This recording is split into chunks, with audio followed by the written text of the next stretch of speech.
امام غزالی رحمت الله علیه فرمای انسان زړه چې خرابېږي په څه باندې خرابېږي؟ فرمای د دنیا په اوږدو امیدونو باندې خرابېږي.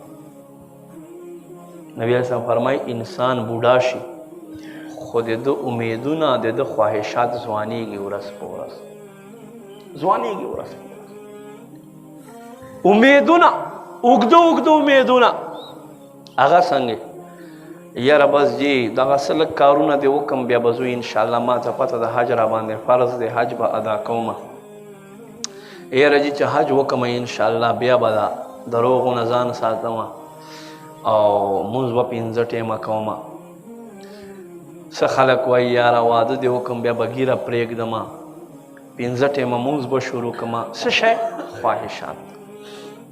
ښه چې کله سړی مړ شي مونږ څه وایو یاره بس چې الله دومره ژوند ورکړی و چې دا خپل زمونه ودونه خو یې لیدلي وو، بیا چې هغه وویني یاره چې بس دومره وی که نه چې دا خپل مسکي خو یې د لمسو په پیشاب باندې خو لوند شوی و، انداز مو د خبرې داسې وي. بیا چې هغه په پیشاب باندې هم لوند شي څه وایي یاره چې بس دومره بیا چې دا لمسي خو ده تر مخ منډې وهلې ویا لوی شوي ویا او دی د هغوی ودونه هم لیدلي خو مړېدل نشته.